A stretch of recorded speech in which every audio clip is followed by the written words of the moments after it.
Yes, it's an anime about a gay dragon trying to date a human. God bless you, Japan. God bless you and your weirdness.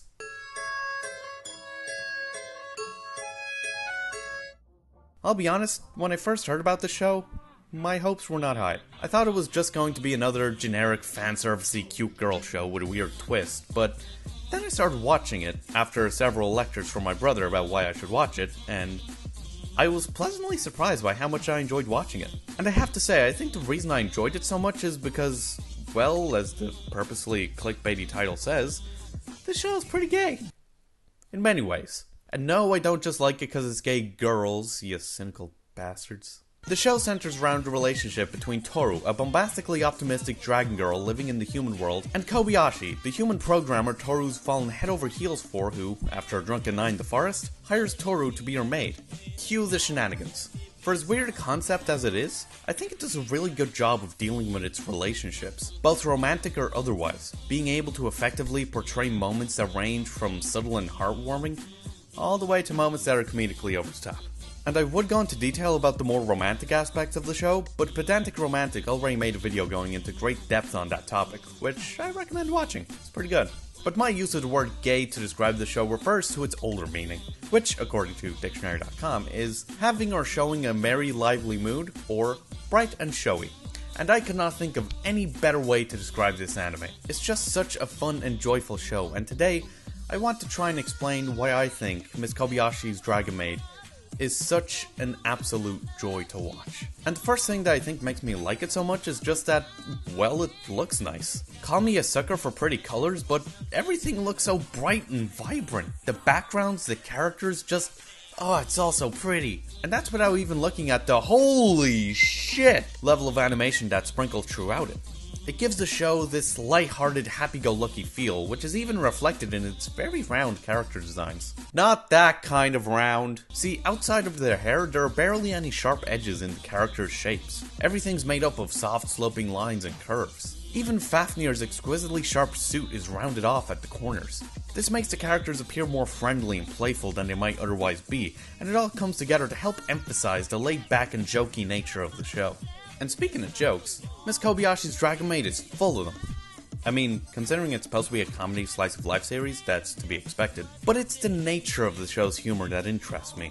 A good portion of the jokes tend to center around what I would consider culture shock, focusing on the differences between humans and dragons and their respective worlds. Be it Toru mistaking a stapler for a torture device, Elma not understanding what a computer is, let alone how it works, or Toru casually explaining to Kobayashi how dragons usually just lick each other clean and— No! No, do not elude Kana! She's a precious little bab that must be protected— Kana! Don't encourage them! The show points out the mundane aspect of everyday life we never really think about too much, like cars, games, social interactions, etc., and gets us to laugh at how weirdly ridiculous they are. It even goes as far as to take a few jabs at things we take for granted in anime. For example, in episode 7, the gang decides to go on a trip to the beach, and Lukoa, the most well-endowed female character, is wearing a very revealing outfit. And very quickly after appearing, she gets dragged off screen by one of the lifeguards. Which is pretty much the opposite of what you'd expect from an anime of all things. Or hell, just take Shota's entire goddamn character. He's a young, anxious boy from a family of mages who keeps being dragged into sexual scenarios with an older woman. Take away the mage part and he's literally just a category of adult Japanese animation. Which he also happens to share a name with. God, his parents must have a cruel sense of humor. The show is well aware of what it is and takes advantage of that. And sure, a casual viewer might not pick up on it, but for all the big anime fans watching, it's a nice little touch. At the end of the day, I think the reason why I find Miss Kobayashi's Dragon Maid to be so much fun to watch is because it's a show that isn't afraid to make fun of itself.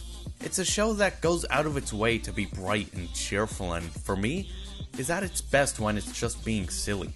And, I don't know, I guess it just feels like a breath of fresh air. When every other show I see is trying its best to be dark and serious, and the world around us seems to be tearing itself apart, it's nice to have a show that, when you want something to cheer you up, is more than happy to oblige. Almost like a maid. And yeah, those are my thoughts.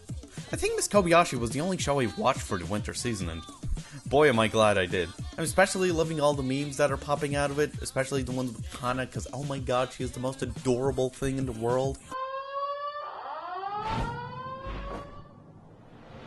Also, side note, my sister got me to watch a bit of the English dub for the show, and man, it's so weird.